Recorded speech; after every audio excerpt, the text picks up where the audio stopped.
রাজা ইন্দ্রদ্যুম্ন এবং শ্রীজগন্নাথ দেবের শুভ আবির্ভাব।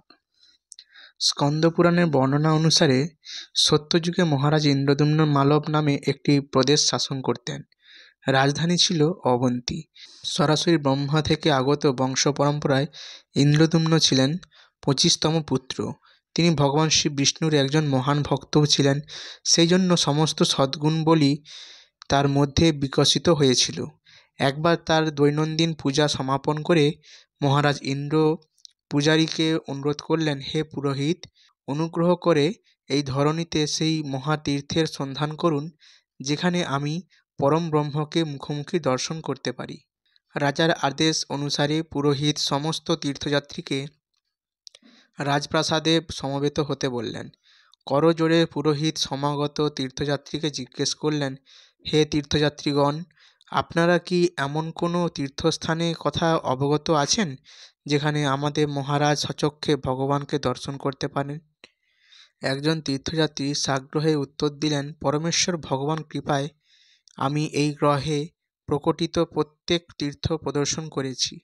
আমার প্রিয় রাজা কোথায় তার নিজ নয়নে শ্রী ভগবানের অনুপম রূপামৃত পান করতে পারবেন, আমি তা বলতে পারি। ভারতবর্ষে উড্রদেশ উড়িষ্যা নামক একটি প্রদেশ আছে। এই প্রদেশে দক্ষিণ সমুদ্রের তীরে বিরাজিত রয়েছেন শ্রী পুরুষোত্তম ক্ষেত্র।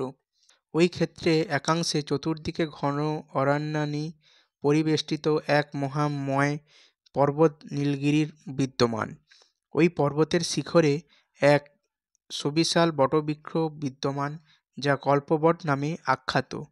এই মহীরুহের পশ্চিম ভাগে রোহিণীকুণ্ড নামে একটি সুন্দর পুষ্করিণীতে রয়েছে দিব্য স্নানের জন্য অমৃত বাড়ি।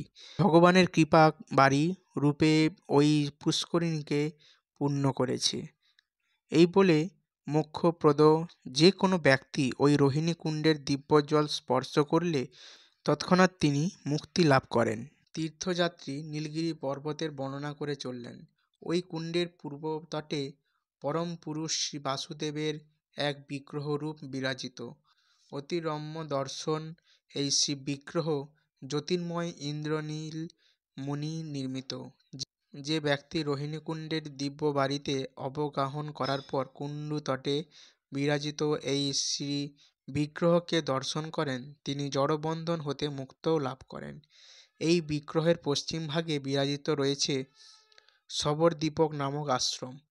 সেখানে একটি পথ চলে গেছে শ্রী বিষ্ণুর একটি মন্দিরের দিকে। সেই মন্দিরের শঙ্খ ও চক্রধারী শ্রী জগন্নাথ দেব বিরাজিত। ভগবান ও তার আবাসস্থানের বর্ণনা করার সময় তীর্থযাত্রীটির নয়নদ্বয় অশ্রুপূর্ণ হয়ে ওঠে এবং তার শরীরে দিব্য ভাবোদ্গমের লক্ষণাদি প্রকটিত হতে থাকে। তিনি বর্ণনা করে থাকেন, শ্রী জগন্নাথ দেব কৃপাবুদ্ধি, কৃপার সাগর। তিনি কেবল তার দর্শন দানের মাধ্যমে প্রত্যেক জীবকে উদ্ধার করে থাকেন।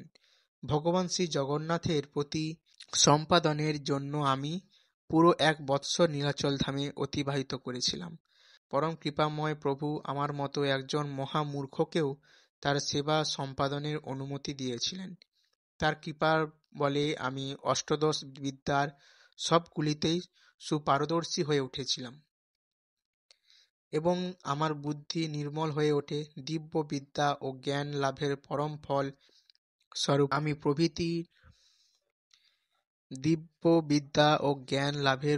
ফল স্বরূপ আমি প্রভুর প্রতি শুদ্ধ ভক্তি লাভ করি।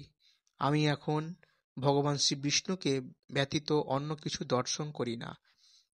মহারাজার সামনে নির্পতিত হয়ে তীর্থযাত্রীটি তাকে শ্রী জগন্নাথ দেবকে নীলাচলে তার নিবাস স্থানে দর্শন করার জন্য সনির্বদ্ধ অনুরোধ জানান।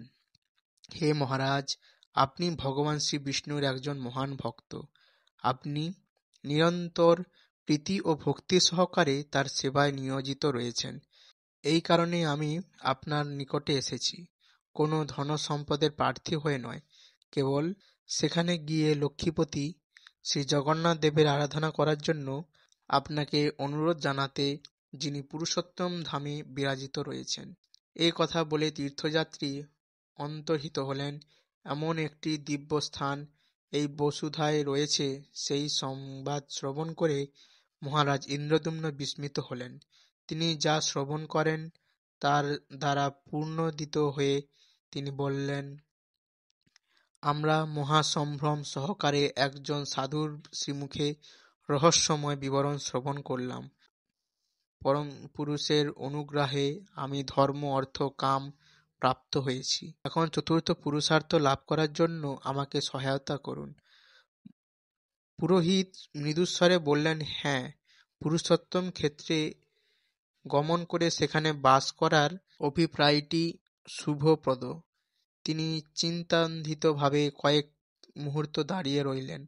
তারপর বললেন, আমি প্রথমে আমার কনিষ্ঠ ভ্রাতা বিদ্যাপতিকে নীলাচলে প্রেরণ করি। সে সেখানে আপনার এবং আপনার সহগামী অনুচর পারিষদবর্গের জন্য একটি শিবির স্থাপনের জন্য একটি উপযুক্ত স্থান নির্ধারণ করতে পারবে।